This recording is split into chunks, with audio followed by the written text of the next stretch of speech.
Boa noite, pessoal. Deixa eu só arrumar a câmera aqui. Aí. Boa noite, pessoal. Bem-vindos ao nosso Devaneios no Café. De volta aqui na nossa casinha, aqui no SEI de Campinas. E nós estamos, aqui em Campinas presencialmente, na Rua Doutor Quirino 856. Quem um dia quiser participar, quem um dia quiser estar aqui conosco. E hoje, especialmente, nós temos convidado. Hoje nós teremos uma live com um convidado aqui, inclusive ele já chegou, deixa eu aceitá-lo aqui.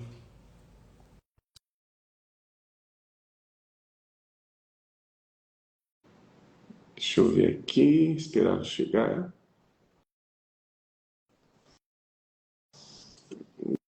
Instagram, foi. Boa noite. Boa noite, professor Éder. Seja Boa bem-vindo. noite, Roberto. Como é que vai? Tudo bem? Tudo jóia. Deixa eu ajustar aqui. Vamos lá, não sei como é que está aparecendo aqui.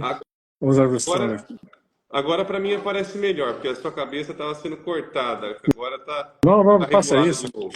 Não faça isso. É o único beijo que eu disponho. É a minha cabeça. Eu realmente não faço isso. É cabeças rolarão.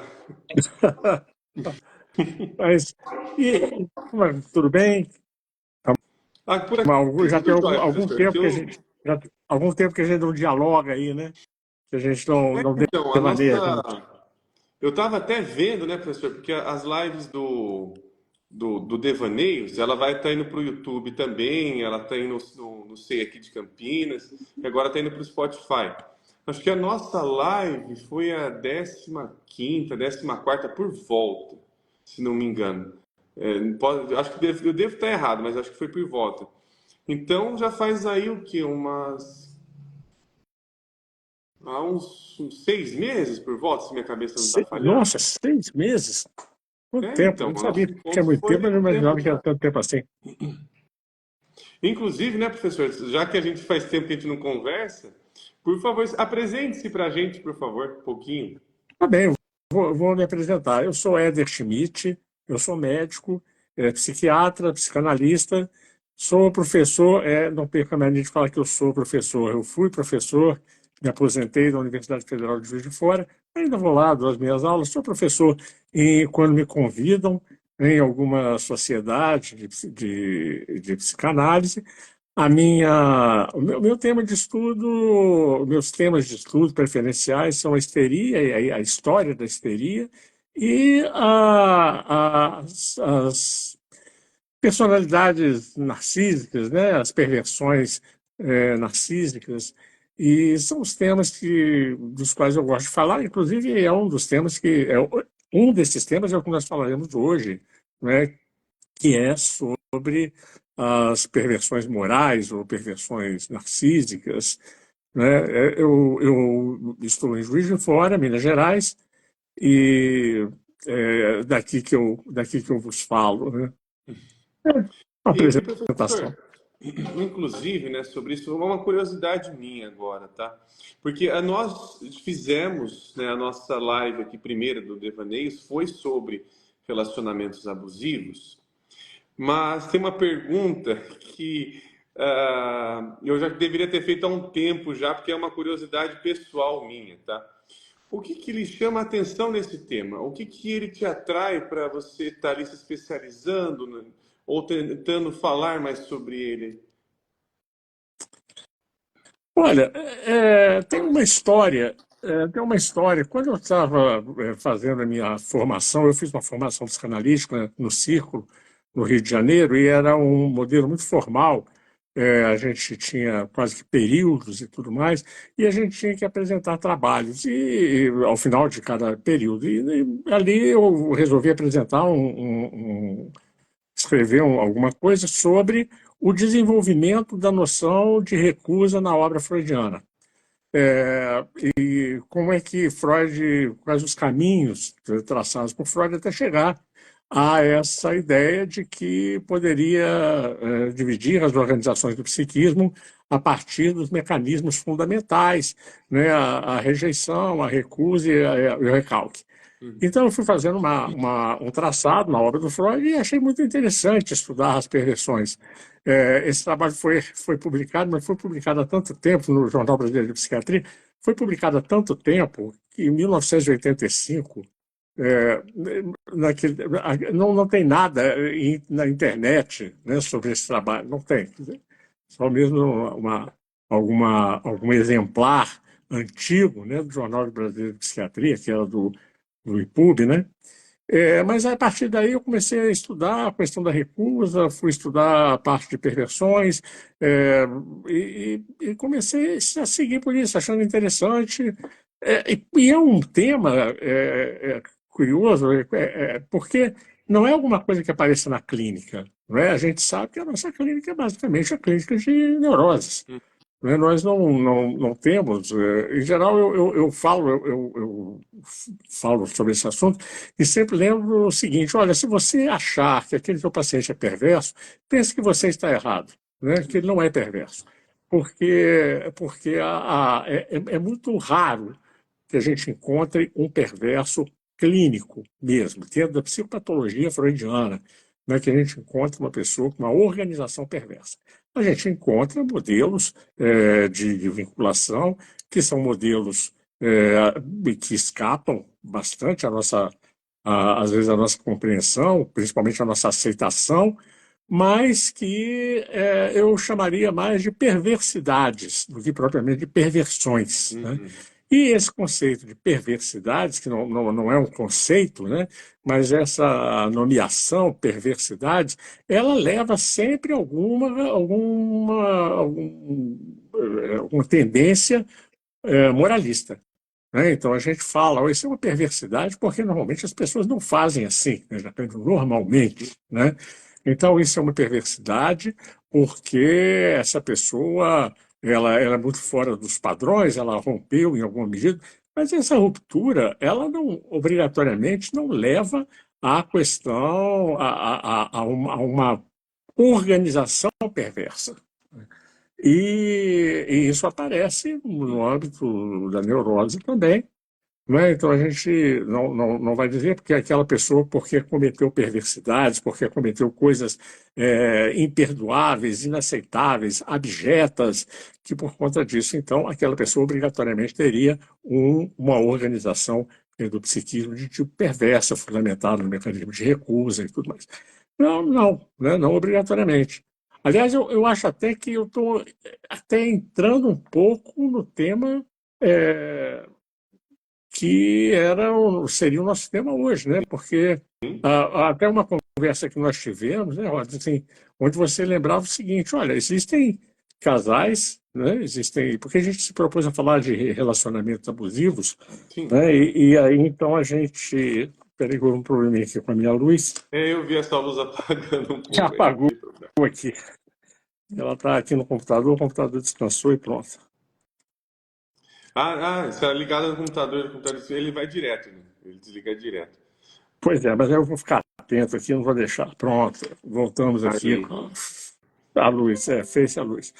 E, e aí, então, a gente conversava e falava que havia, né, casais com elementos que a gente poderia dizer elementos mais agressivos, elementos mais de submissão, outros elementos, né? é, que a gente poderia considerar abusivos, mas sem que a gente pudesse qualificar, uma palavra complicada, né? Qualificar aquele relacionamento como relacionamento abusivo. É isso que a gente conversava, né, antes. Sim, o ponto, né, professor, que a gente estava conversando, né, antes da live, que é importante ressaltar, porque o que acontece? Claro que eu não vou, né, falar que é A, B, C ou X, mas é uma questão cultural, né? Nós estamos num espaço cultural, né? A internet é um espaço onde se produz cultura virtualmente de alguma maneira e ah, variavelmente a gente acaba tendo contato, né? Seja ali por propagandas, que hoje em dia está bem difundida as propagandas ali, né? Faça curso tal, tudo mais, né? Que são propagandas pagas, ou seja, por outros perfis, algumas coisas nesse sentido, toma-se, já está bem comum, está bem difundido o tema do narcisismo, que é um tema que você estudou bastante, né, pelo que você comenta, né, professor, em relação ao seu desenvolvimento acadêmico. E o que eu venho percebendo assim, né, em relação a algumas falas, né, da internet, seja de pessoas que falam que são psicólogos, independente disso, eu acho que a questão ali é um pouco mais cultural mesmo, do que se entende culturalmente. É de que, e claro, eu vou falar de uma forma agora não técnica, vou falar de uma forma como se eu fosse alguém que não conhece nada sobre o assunto, um leigo que está olhando para ali um vídeo que está sendo apresentado sobre a temática. Aí, o que se apresenta é de que, olha, nem todo relacionamento é abusivo e tudo mais, tal, mas um relacionamento abusivo, tem ali uma pessoa que é narcisista, esta pessoa que é narcisista, ela é caracterizada principalmente por ser uma pessoa prepotente, arrogante, manipuladora, né, colocando ali, inclusive, como uma austeridade de personalidade, alguém que está, né, fazendo isso propositalmente ou, se não propositalmente, através de um mecanismo de compensação. Ela está tendo uma vítima para que ela supra suas necessidades, tanto físicas quanto emocionais, através desta vítima ali e tudo mais, né? Então, o relacionamento abusivo tem determinados fatores. Esses fatores são dados já prontos, né? Se a pessoa está agindo assim, se a pessoa está fazendo assado. Só que a complexidade disso, para trazer ali para a nossa conversa, existe uma possibilidade de relacionamento sem esses fatores? Porque o que eu percebo, professor, é inclusive esta palavra que está comum hoje em dia, que é a palavra gatilho. E a palavra gatilho já remete a algo que deva ser ali evitado, como se aquele gatilho fosse alguma prospecção de um aniquilamento psicológico, né?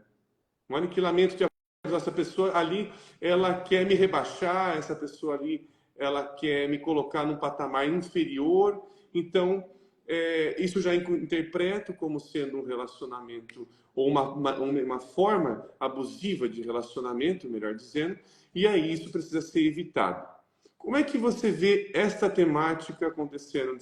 Porque isso, é claro, é uma percepção mais comum, mais generalizada que eu estou trazendo, porém, não é difícil de encontrá-la. Inclusive, não só na internet, obviamente, mas nas próprias maneiras hoje de se relacionar. Como é que você vê essa temática, professor? Olha, eu penso com relação à internet, eu acho que existe hoje, na cultura de uma forma geral, uma tendência muito grande a classificar, né? Exato. Como se no momento em que você tivesse as coisas classificadas, você então teria um controle sobre elas, ou estaria imune a elas, ou será o que você queria fazer com elas, mas essa classificação supostamente viabilizaria isso, ou facilitaria isso. E nesse desejo, nesse afã, né, de classificar, a internet ela funciona muito bem, né? Funciona muito bem porque são comunicações muito breves, comunicações que pretendem uma assimilação fácil, rápida e mais ou menos garantida da parte do outro. Então, quer dizer, quando você veicula esquemas, né? Então a sua chance de aproveitar aquele veículo com as restrições que ele tem e passar uma mensagem que vai ser, então, mais facilmente acolhida pelo outro, né, e tudo mais, eu acho que, então, a internet acaba facilitando, dando margem, dando um espaço mais aberto, mais livre para essa tendência nossa atual de classificar. E quando a gente classifica, né, a gente, de alguma forma, acaba fechando o foco, né, fechando, restringindo a compreensão, restringindo a percepção, porque você, com aquelas classificações, você está dirigindo o olhar do outro para um ponto ou para outro e deixando de fora toda uma complexidade que possa haver naquele campo que é observado. Então, eu acho que se fala muito dos relacionamentos, né? Então, como mais ou menos dentro daquele espírito DSM, daquele espírito CID, né? Que é aquela Uhum. coisa assim, critérios para você diagnosticar um relacionamento como abusivo, como se houvesse esse diagnóstico, né? O diagnóstico desse relacionamento está diagnosticado como um relacionamento abusivo. E aí, então, você teria critérios, né? Agora, desculpa. Então, eu repito isso, quer dizer, quando você pretende observar alguma coisa a partir de critérios pré-estabelecidos também, sabe-se lá por quem, com que pretensão e tudo mais, você está quase sempre restringindo a sua percepção, deixando de ver uma série de outras coisas, uma série de outras possibilidades, uma série de outros conteúdos que possam existir naquele objeto, né, que está. Então, eu acho que hoje em dia tem muito isso com relação aos relacionamentos abusivos, né? Só falta colocar, não falta não, porque eu já vi isso, né? Hum. Colocado. Lista, mais ou menos assim, para você saber se é um relacionamento abusivo. Tem isso, tique, tem isso, tique, tem isso. Se você conseguiu tantas coisas no meio de tantas, você então tem um Gabaritou. relacionamento abusivo. É uma coisa mais, né? Você vai ticando, vai vendo, ó, sim, então temos aqui um relacionamento abusivo, esse é o diagnóstico do seu relacionamento. Olha, eu não vejo que as coisas, como se as coisas pudessem ser dessa maneira. Eu Então, acho que, professor, deixa eu até aproveitar e fazer uma pergunta em relação a isso, para complicar um pouco mais a nossa conversa. Mas isso não acaba entrando em subjetivismo? Porque, por exemplo, se a pessoa está, né, pegando todos os aspectos e tudo mais e tal, ah, quem está ali avaliando isso é quem já está se colocando na posição de estar sendo prejudicado. Então, já estou olhando com um olhar de sendo eu prejudicado em relação ao relacionamento. Quando, na verdade, muitas vezes, os dois estão vendo a mesma coisa.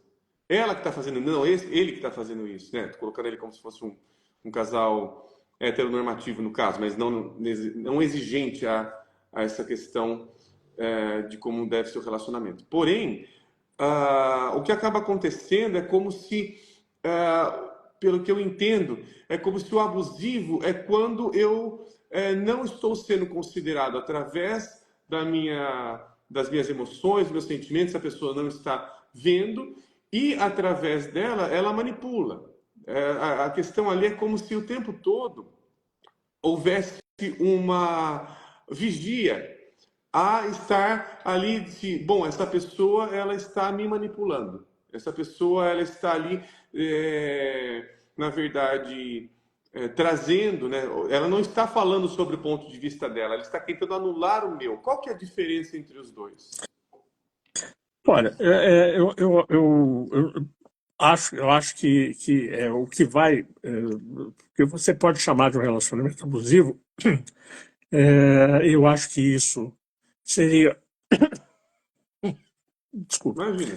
e eu acho que isso seria também, né, nomeado, né, por quem está dentro do relacionamento, quando se percebe que existe realmente algo ali que é muito ofensivo e algo que, frente a qual a pessoa alguém ali está paralisado, né, paralisado, ciente daquilo de que aquilo é algo abusivo, sensível a esse abuso, mas por questões próprias, mantém aquela situação e lutando num conflito muito grande, quer dizer, uma tendência a sair dali, né? Um desejo de sair dali. Só que essa tendência, se é confrontada, ela, ela se choca com alguma outra coisa imperceptível, inconsciente, que cria a tendência a permanecer ali, né? Então, eu acho que esse conflito ele é identificado pela própria pessoa, ela é que acaba dando elementos para que alguém possa conceituar aquele relacionamento como abusivo. Agora, quais são as características desse abuso? Eu não sei. né? Não tem como a gente colocar previamente, se for isso, se for aquilo, se for isso, se for aquilo, porque esse isso e aquilo que a gente poderia citar como critérios de identificação para um relacionamento abusivo, esse isso e aquilo pode ser muito bem aceito, está muito bem colocado no sistema de troca de casais, de pares, grupos, ou o que for, e as pessoas estarem bem com aquilo ali, estarem bem com aquilo. Então, eu acho que, em primeiro lugar, é preciso que esse. Eu não vou usar essa palavra, eu ia usar a palavra diagnóstico, mas não vou, não, porque não há, né, não há uma questão diagnóstica aí. Mas que essa nomeação, vamos dizer, que ela seja feita por alguém de dentro da relação, alguém que esteja dentro da relação. E fala, olha, eu estou aqui numa situação que eu não tolero, não concordo, que eu sou sensível a ela, mas por alguma outra razão que eu não alcanço, eu não consigo sair, né? Então, as pessoas se prestando ao abuso. Agora, é preciso, e eu sempre bato nessa tecla, né? Não é uma relação caracterizada pela existência de um algoz e de uma vítima. É uma relação caracterizada por uma parceria, onde cada um tem um papel. Então, não é aquela coisa, essa pessoa é uma pobre vítima. Então, sempre que você aborda, né, quando você aborda na clínica uma situação desse tipo e você parte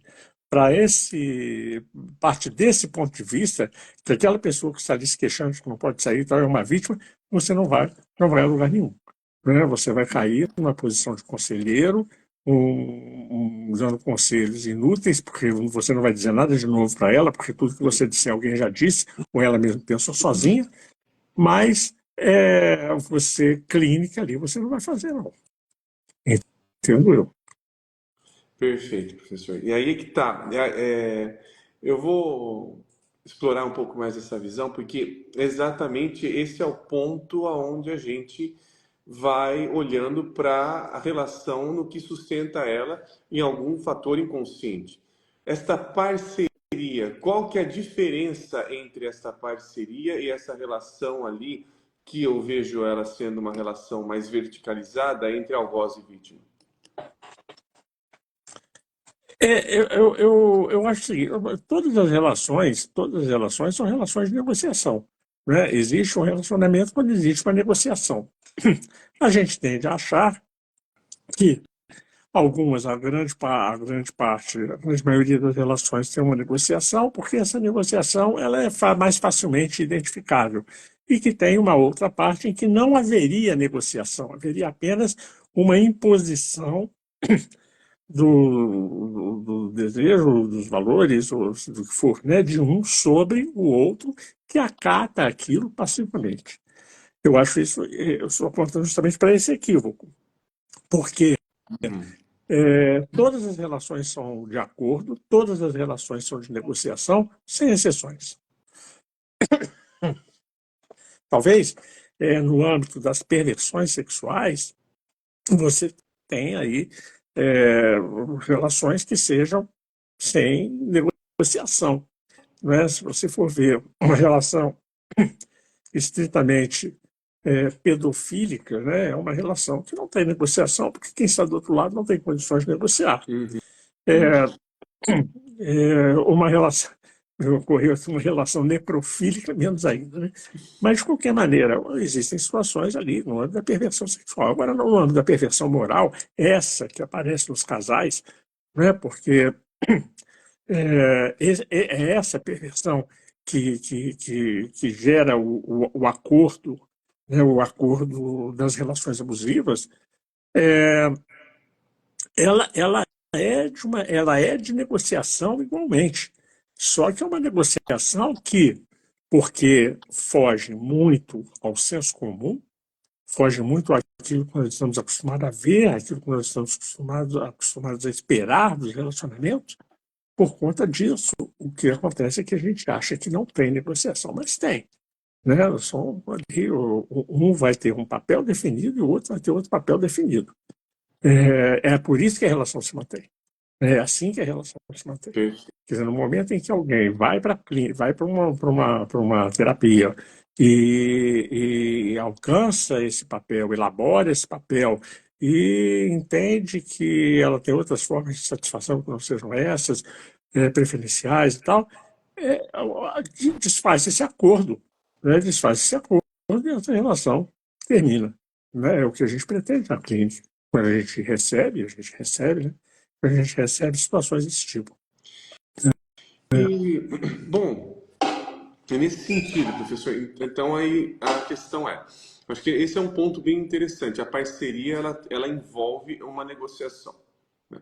Para que o casal, né, ele consiga é, ali estar percebendo um ao outro de alguma maneira, ali é preciso haver uma troca, né? Acho que entendo essa negociação como sendo uma possibilidade de troca, deixa eu entender o que você deseja, deixa eu Sim. entender o que você deseja, né, em relação a tudo isso. Tá, mas colocando numa perspectiva de que dentro então de um relacionamento considerado abusivo, essa negociação ela fica unilateral, ou seja, fica uma parte realizando, pelo que eu entendo, né? Uma parte fica realizando os desejos da outra. Onde que está o laço ou o nó? Bom, eu acho que não é unilateral, né? Porque vamos, Uhum. vamos fazer uma proposta, nós vamos nos relacionar nessa base. Eu vou me satisfazer de uma maneira, mas você vai se satisfazer de outra. Por isso que todos os conselhos, os chamados à dignidade, as ameaças que são feitas, pessoas, vou deixar de ser seu amigo, vou deixar de ser seu parente, se você não sair desse relacionamento. Por isso que todas essas colocações caem no vazio. Porque o que está. Alguém escreveu aqui, não está dando para ler direito, dizendo que a pessoa ainda não ouviu fora da clínica sobre si. Ah, É, isso. foi na verdade um comentário, foi do Vitor. O Vitor comentou que gostou do seu comentário. Vitor, eu acho que a coisa passa por aí. Então, o que acontece é o seguinte: sem que você trabalhe o ganho que aquela, entre aspas, vítima está tendo naquela relação, aquela relação não se desfaz. Né? Então é o seguinte: olha, vamos partir do princípio, quer dizer, como a gente parte sempre frente a qualquer sintoma. Né? Ah, eu sofro com o meu sintoma. Não, vamos ver se você sofre com o seu sintoma, vamos ver o que você está ganhando com o seu sintoma. Mas se não for essa abordagem, se não for por esse ângulo, vai cair numa coisa educativa. Ah, não faça mais isso. Ah, procure desviar seu pensamento. Procure fazer. Uhum. Não.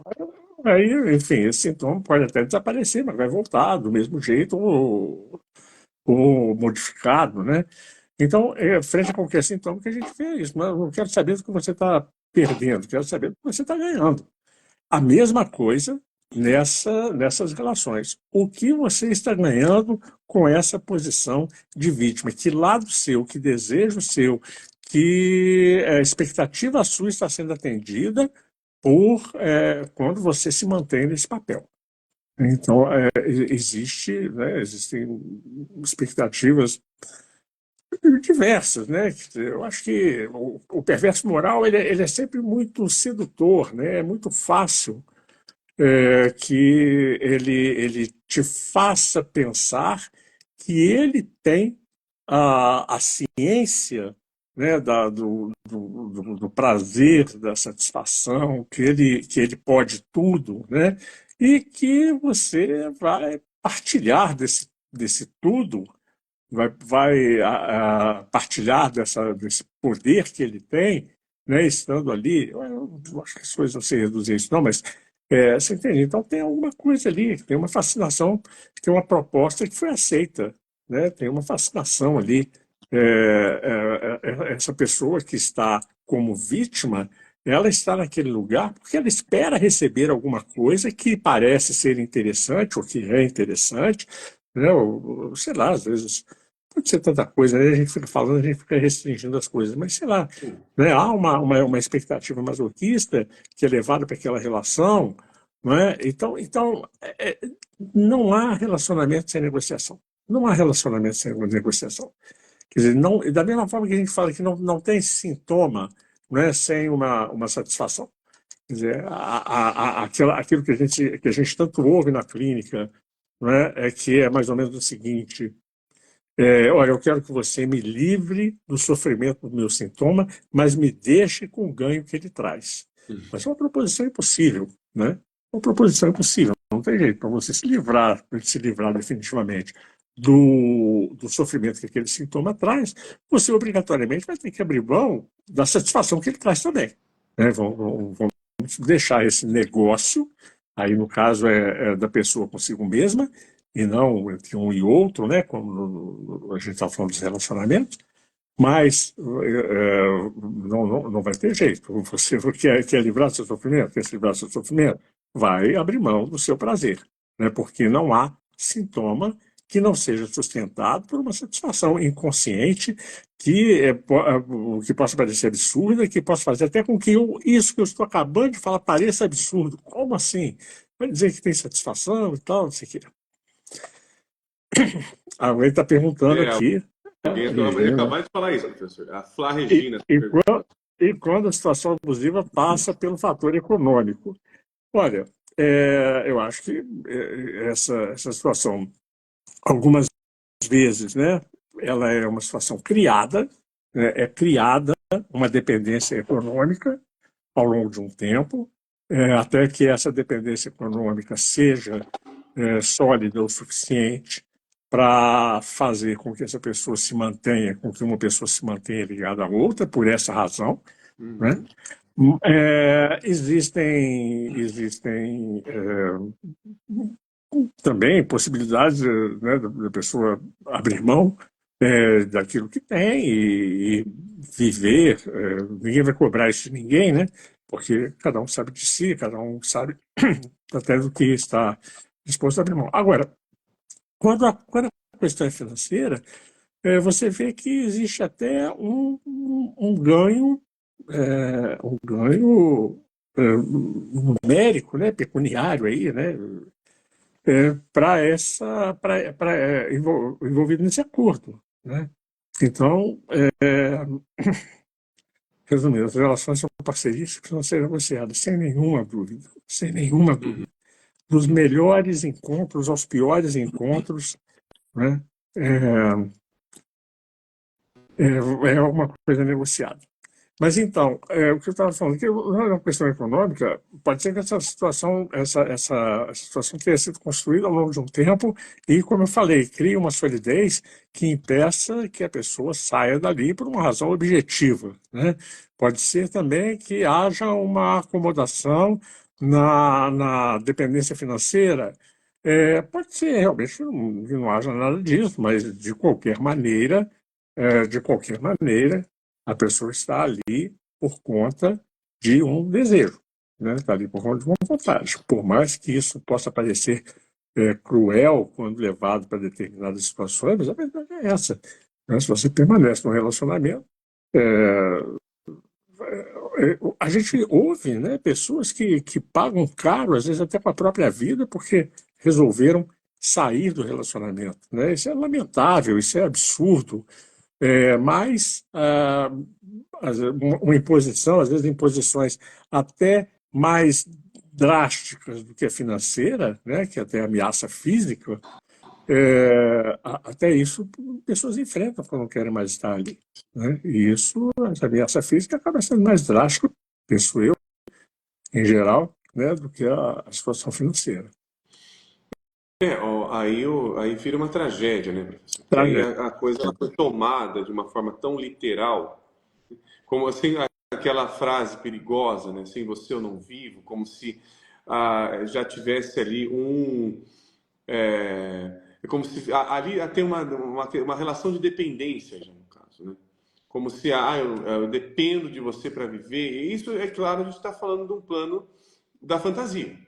Claro, claro, a gente está falando do plano da fantasia. Alguém agora acabou de postar alguma coisa, eu vi a palavra simbiótica, Ah, tá não, aqui. não Deixa que eu leio consegui para ler você, professor. tudo. Foi a Ana Maria Biavati que ela perguntou que qual é a etimologia da palavra abusiva. Sei lá, abusivo com certa permissão, troca, ganho. E aí ela falou, quem abusa quem? Bem simbiótico. Eu gostei dessa colocação, porque eu acho que ela, de alguma forma, ela sintetiza o que eu estou falando, né? Quem abusa quem? É simbiose, né? É simbiose. É,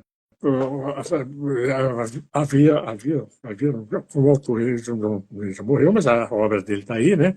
Um psicanalista argentino chamado José Blecher. Ele teve um livro chamado Simbiose e Ambiguidade, um livro lançado na década de 80, 70, eu acho. Então ele colocava as relações simbióticas, ele fazia colocações, mas num ponto de vista que não é o meu, mas ele colocava outras coisas com as quais eu concordo. Ele dizia o seguinte, que existe sempre, né, o depositante, o depositário e o depositado, né? E que nessas relações havia os três elementos eram intercambiáveis, né? Então, o depositante depositava algo no depositário e o depositário, por sua vez, virava depositante de algo naquele primeiro, enfim, que isso ia havendo esse intercâmbio, né? Então, eu acho que é exatamente isso. Quer dizer, grande parte das vezes, esse movimento ele não existe, né? É uma colocação estática, uma depositação estática. Existe um depositante, existe um depositado, né? Existe um depositário as questões não mudam. Você não vê um adotando, assumindo o papel do outro, né? A gente pode até entender isso é até perigoso, mas entender que essa simbiose, né, que muda, que permite um movimento dentro da relação, quer dizer, eu deixo de estar num polo e passo a estar em algum outro polo, que isso até é bem mais saudável, né? Até é saudável. Quer dizer, eu acho que a saúde, tanto individual quanto dos relacionamentos, quanto dos grupos, está justamente na possibilidade, né, de se variar as defesas, variar os papéis, né? Isso aí é que traz um grupo onde os papéis são todos absolutamente estáticos, esse grupo tende a se tornar um grupo patológico, né? A gente, aquela situação pré-colocada vai ser sempre assim, né? É, é, então, eu acho que isso facilita muito a patologia. Aliás, a patologia é um ser sempre assim, né? A patologia, o sintoma, ele é sintoma quando ele é sempre aquela mesma forma que a pessoa utiliza, aquela mesma estratégia que a pessoa utiliza, sempre a mesma para lidar com quaisquer conflitos que apareçam em sua vida. Ela só reage de um jeito, né? Essa coisa estereotipada acaba sendo o que caracteriza o sintoma, porque você agir de uma forma que a psiquiatria chamaria de depressiva no momento, em outro não, ou de uma forma que a gente fazer a psiquiatria e a psicopatologia, né? Chamaria de fóbica, ou chamaria de obsessiva. Quer dizer, essa variabilidade, né, das estratégias que são usadas para se enfrentar o conflito, isso aí está na base da saúde, né? O que vai se transformar em patologia é aquela coisa que se repete, principalmente se repete sem que a pessoa queira, sem que a pessoa esteja tranquila, esteja confortável nessa repetição. Então, porque se ela estiver confortável nessa repetição também, quem somos nós para patologizar, né?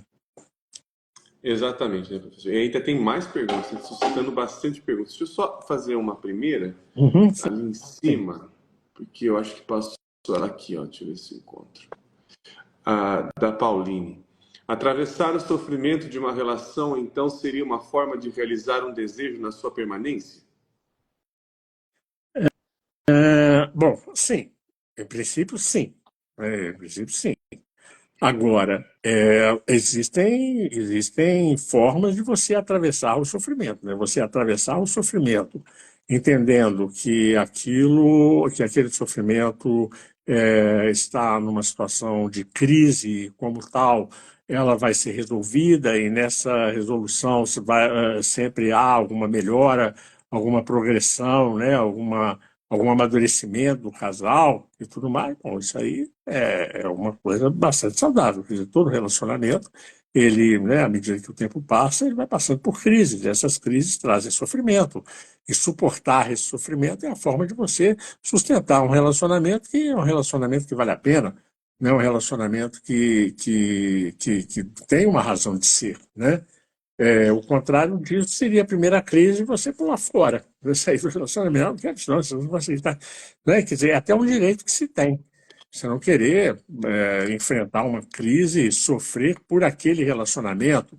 Agora, quando esse sofrimento é alguma coisa que a gente poderia chamar de estéril, né, tem uma esterilidade nisso, isso não produz nada, esse sofrimento não leva a mudança nenhuma, não leva a progressão nenhuma, esse sofrimento é apenas algo que se repete da mesma forma, pela mesma razão e continua tudo igual, aí a gente acha que tem uma coisa, né, que merece ser mais bem pensado, né? Agora, suportar o sofrimento por um relacionamento, se o relacionamento vale a pena, né, a gente vai ter que suportar mesmo, né? Senão, pode ser também, o relacionamento, isso aqui não vale a pena não, sai fora, isso aqui não merece o meu sofrimento, né? Isso aí é uma escolha que Porque se pode fazer, esse é um legítimo. ponto, né, professor? Porque aí você está dizendo, que essa negociação não é só entre o casal, tem que ser comigo também. Eu tenho que saber o que eu quero também. Não no sentido de Claro, saber e tal, sim. mas eu tenho que ali é, perceber esse sofrimento agindo em mim de alguma maneira para perceber o que é mais sofrível em relação ao que está acontecendo no caso. Eu tenho que me Sim. colocar como um fator também, um terceiro. Eu sou um terceiro fator dentro do fator duplo. Sim. Né? Um casal são três, né? Uhum. É um, o outro e o casal. Né? São três elementos aí. É o outro e o casal que eles formam, né? Que é uma terceira Exatamente. coisa. Eu sempre digo, eu fiz postagens sobre isso, inclusive, dizendo que, né, todo relacionamento ele depende de um binômio, afeto-viabilidade, né? Que só o afeto, algumas vezes, não é suficiente para manter uma relação. Aquela relação, por características de cada um, pelas demandas que levam para o relacionamento, pelas expectativas que levam para o relacionamento, pra, às vezes há uma inviabilidade, né? Essa troca, essa negociação não é possível. Né? Pelo menos não é possível no sentido de produzir alguma coisa que seja satisfatória, que faça valer a pena o relacionamento. Então, é preciso que haja o afeto, mas às vezes as diferenças entre as pessoas são diferenças tão marcantes que esse afeto por si só não sustenta a progressão do relacionamento. É, ali não é viável, não é viável, né? E aí, então, você vê as pessoas, aquele dito popular, dando murro em ponta de faca, né? Você insistindo em alguma coisa e aí o próprio ato de insistir já começa a levantar dúvidas, né? O que será que está acontecendo aí? Por que que essa coisa tão inviável, tão claramente inviável, está sendo levada à frente por mais tempo do que deveria, e tudo mais, né? Mas então eu acho que tem isso que você falou, cada um pensando a partir de si e daquilo que está levando e buscando no relacionamento, né? Eu acho isso. Escrever E aqui. tem Eu, mais eu não estou falando o perguntas. nome das pessoas porque não está aparecendo para mim, mas alguns relacionamentos pode haver uma manipulação velada e inteligente o suficiente para disfarçar o caráter abusivo. E o abuso não ser percebido ou ser percebido muito tarde. Tem isso sim. Né? Tem isso sim em relacionamentos afetivos e em outros relacionamentos, às vezes relacionamentos comerciais, às vezes até relacionamentos terapêuticos. Né? Quem já tratou, né, já tratou, não, desculpa, né, tentou tratar, se propôs a tratar, um perverso moral, é, muitas e muitas e muitas vezes só faz esse diagnóstico posteriori. Só faz esse diagnóstico depois de alguma atuação bem planejada, bem articulada, bem ofensiva, aí que vai perceber, né? Eu tenho também uma postagem que fala que o maior truque do diabo é fingir que ele não existe, né? Ah, eu Então eu vi acho essa. que Então, eu acho que isso é muito, né, do perverso moral. Né? Quando você vai perceber que ele já existe, que ele existe, ele já te traiu, né? Ele já te infernizou, né, de alguma forma. É, então, né, professor? E aí é que tá. Esse dá tanto pano para manga. Porque esse é um ponto, o perverso moral. Você comenta, né? Eu acho que já logo no início da live, esse é um ponto importante, porque quem vai ali na clínica das neuroses, aí no caso, então, quando você vai dizendo que, por exemplo, aparece ali um perverso moral, isso vai ser descobrido a posteriori. Mas ah, quais são as características, então, que definiriam, ou pelo menos, não sei se definir seria a palavra certa, mas que é o tipo de olhar que o perverso moral tem para as relações, para si mesmo, para as coisas? Olha, A dificuldade clínica, digamos é, assim, também. bom, eu falo na minha, nos cursos que eu dou, né, inclusive esse curso que está na internet, eu falo que a gente, em geral, não trata o perverso moral. A gente trata, muitas vezes, a mulher do perverso moral ou o companheiro do perverso moral. Sim. Né? A gente atende quem convive com ele, Uhum. não ele. Né? E assim, e tem uma coisa que eu penso, assim, é que e quando ele aparece, eu espero que ele não apareça no consultório, mas quando ele aparece, o que a gente percebe é que ele vai fazer com a gente a mesma coisa que ele faz com aquilo que é a sua satisfação, né? Aquilo que é a satisfação que ele tem, que é fazer com que você se flagre abrindo mão das suas convicções, vamos chamar assim, neuróticas, não no sentido patológico, não, neuróticas no sentido de organização. Então, eu acho que é isso é isso que ele vai tramar, né? É isso que ele faz. É isso que torna a pessoa que convive com ele tão revoltada, né? De perceber que ela está abrindo mão de coisas nas quais ela acredita, coisas que são valores, que são convicções que ela tem, e que, de repente, por conta dele, ela abriu mão ali. Né? E isso acontece na clínica também. De repente, essa pessoa fica ali e até o momento em que ela faz com que você abra a mão, vamos dizer de uma forma bem generalizante, assim, abra a mão da sua posição de terapeuta, abra a mão da sua neutralidade, abra a mão da sua posição mais mesmo de escuta, enfim, de direcionamento ao outro, e aquele é o paciente que está ali, enfim. O que você vê muitas vezes é que o perverso vai embora e ele revela, né, se revela nesse diagnóstico depois que ele consegue isso. Né? Então, Isso nesse abre, sentido, professor, então nesse sentido, o desculpe, perverso moral ele busca um triunfo. sempre, Ok, sempre, ok. sempre, sempre. Triunfo. Triunfo. Triunfo sobre o quê? Triunfo sobre o que está estabelecido, né, externamente ou internamente no outro com o qual ele se relaciona. Né? Então, ele vai buscar um triunfo sobre o que está estabelecido pelas instituições, ou um triunfo sobre aquilo que é o valor seu, que está instituído para você, por você mesmo. Ele vai, essa é a, e isso, essa é a grande satisfação. Né? Essa é a grande satisfação. Ele está ali com aquela pessoa, convivendo com uma pessoa, e seguidamente, né, fazendo com que aquela pessoa abra mão daquilo de que ela não abriria a mão. Né? Ter esse triunfo, né, essa Uhum. vitória. Fazer com que a pessoa reiteradamente se traia, né? Traia a si mesma. Tra- Assim mesmo seria no sentido de, por exemplo, é, peguei você, né, numa situação de você contou que na época X você não gostava de tal coisa, agora você está dizendo que gosta, então você está mentindo, por exemplo. Mas tem muito aquela coisa assim, sabe? Olha, eu faço com você o que você disse a sua vida inteira que jamais aceitaria que fizessem. No entanto, você Perfeito. É continua aqui. isso. Tem.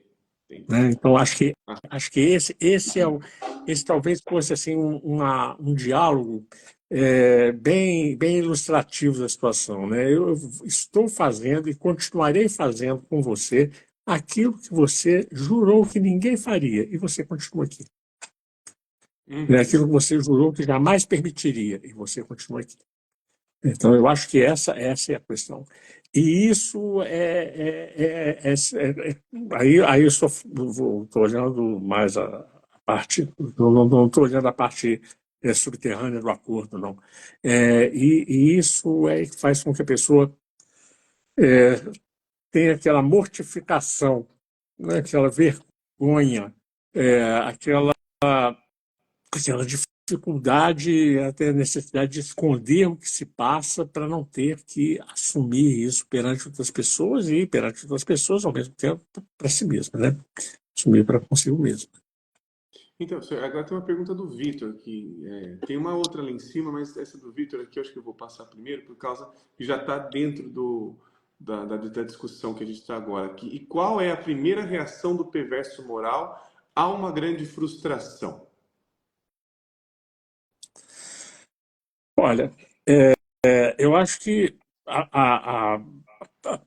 não haveria uma primeira, né? É claro que ele pode reagir com violência, tentando trazer as coisas para a sua vontade, para aquilo que ele determinou, a força, de uma forma violenta e tudo mais. A gente vê aí nos noticiários isso acontecendo, né? Situações em que a pessoa vai reverter uma situação que lhe foi colocada e reverter de uma forma violenta. Mas também já, já vi várias vezes da pessoa simplesmente sair de cena, sem dar ao outro, né, o gosto do triunfo, e procurar outra pessoa com que ele possa estabelecer mais uma vez aquele jogo antigo. Né? Ou ainda ter outros triunfos. Uma vez, eu estava numa aula com alunos e a gente estava atendendo uma mulher que chegou muito angustiada, porque ela tinha recebido um telefonema do ex dela.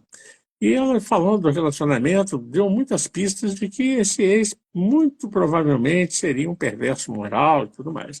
Mas ela, é, lá sustentada por uma rede de sustentação que ela tinha, família, amigos, e acho que igreja também e tal, ela conseguiu se ver livre desse perverso moral. E ele foi embora para o estado do Nordeste, e ela foi lá, ficava toda feliz que tinha se livrado dele. Mas ele começou de vez em quando a ligar para ela e dizer assim: eu vou aí, vou te matar. Ele não viria, ele não mataria, não era esse o expediente dele. Mas só que quando ele fazia isso, ele fazia a mulher retornar para o estado de angústia que ela tinha vivido o tempo todo que esteve com ele. Então, ele provavelmente estava lá com uma outra família, com uma outra pessoa, provavelmente nas mesmas condições e tudo mais. Enfim, estava lá, mas de vez em quando ele lembrava, né? Não, isso não vai ficar assim, não. Pera só um minutinho. Pegava o telefone, eu vou aí, vou te matar. Né? E isso se repetiu várias vezes. Ele não veio, né? Não matou ninguém, mas não era essa a finalidade. A finalidade era fazer com que a mulher se sentisse no mesmo estado de angústia que ela experimentava enquanto esteve com ele. E isso ele conseguiu, né? Então houve a vitória dela ao conseguir se desvencilhar, vamos dizer assim, né? Dessa figura, mas houve depois o retorno, houve o revide dele, né? À distância, fazendo com que ela não se livrasse da angústia que ele provocava, ainda que por esse expediente, né? Então, como é que o perverso moral vai reagir ante um limite, uma negativa? Olha, pode ser, né, de uma forma é, como essa que eu descrevi, né, que não deixa de ser engenhosa, mas pode ser até mesmo de uma forma violenta, fazendo com que as coisas, com que essa submissão seja retomada à força.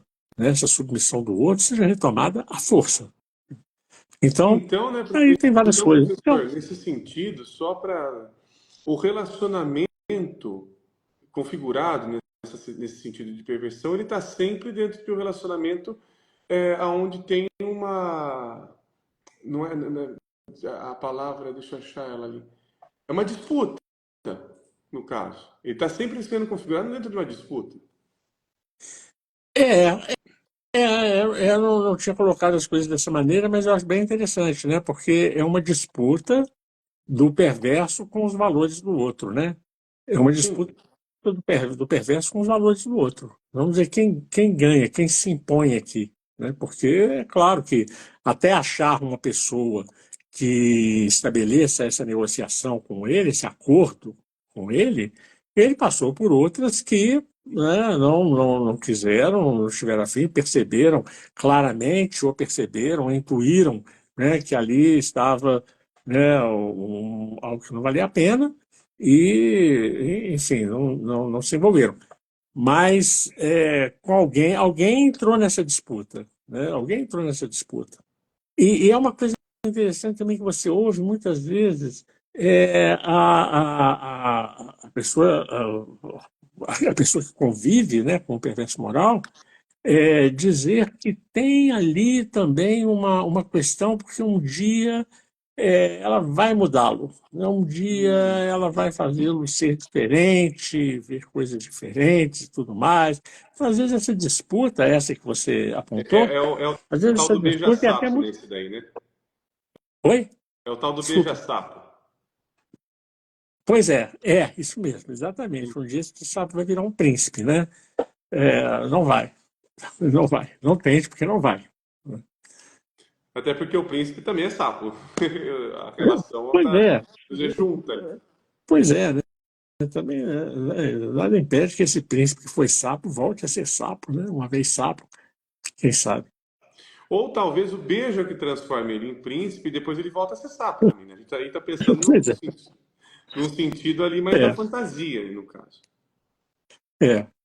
Eu já ouvi algumas vezes no consultório mulheres reclamando que elas beijaram o príncipe e ele virou um sapo, né? Tempos depois ele virou um sapo. Mas aí é outra história.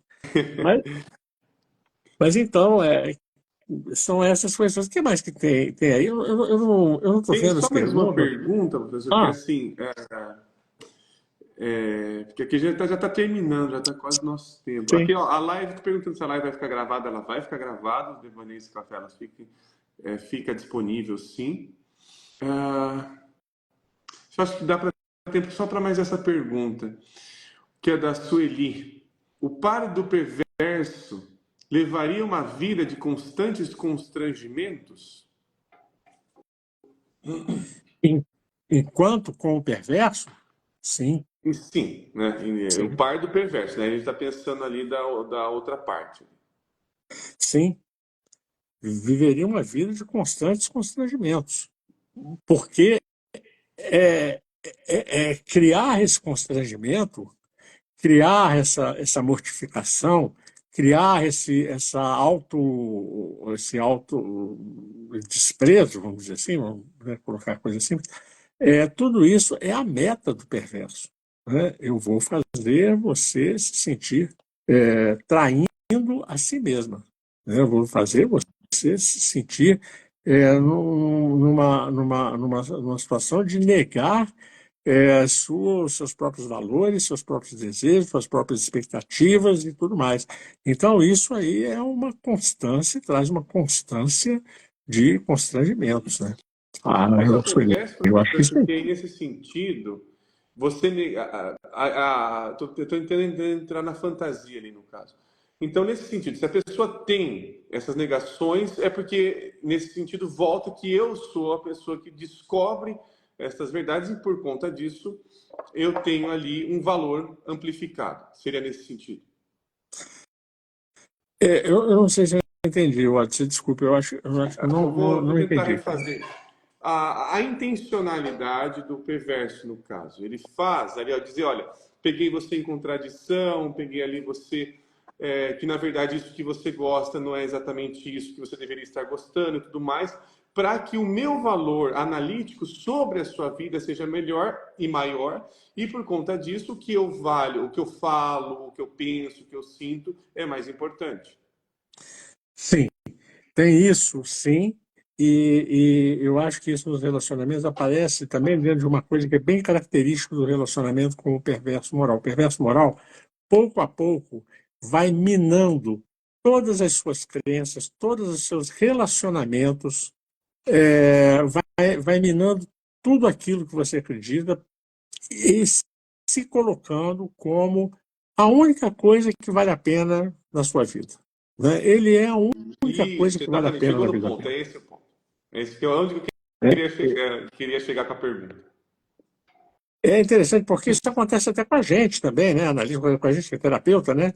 Porque nós também somos desqualificados por ele. Né? Não, esse é um analista, esse cara, não, sei lá, só fala besteira. Então, porque só, se ele um dia falou isso, soube que um dia ele fez aquilo e tal, não sei o quê, Eu não enfim, preciso me desqualificando. formar, eu não preciso passar por uma série de estudos e tudo mais.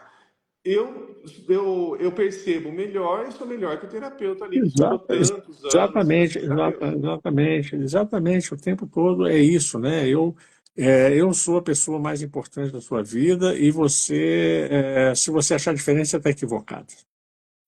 Perfeito, professor. E, professor, muitíssimo obrigado. Que live, hein? Que live espetacular. Olha, A gente precisa começar a ter uma certa frequência, porque quando a pois gente é, vai rapaz, você fazendo falou as em lives, seis elas vão meses ficando aí, eu até me melhores. espantei. 6 meses, que é isso? Aqui, olha, muito obrigado pela oportunidade de conversar com você, de conversar com vocês, né? Muito obrigado pelas perguntas que vieram. É sempre bom a gente receber perguntas, porque elas norteiam a nossa fala, né? A nossa exposição. É sempre muito bom. Eu agradeço muito, foi um prazer mesmo, sempre é, e hoje também foi. Muito obrigado. Um grande Isso. abraço. Fique convidado, sempre que quiser aqui aparecer, fique à vontade, porque enriquecedor. Que live maravilhosa. Eu só tenho a agradecer, Eu né, que para a gente estar tendo esse agradeço. diálogo, essa troca aqui, que é a intenção do Devaneios, inclusive, né, da gente começar ali a olhar, sair do senso comum, né, sair da visão comum, porque senão a gente não vai para lugar nenhum, fica no mesmo lugar. É verdade. Muitíssimo obrigado, professor. Seja bem-vindo novamente. E até uma próxima live, pessoal. Tchau, tchau. Tchau, obrigado.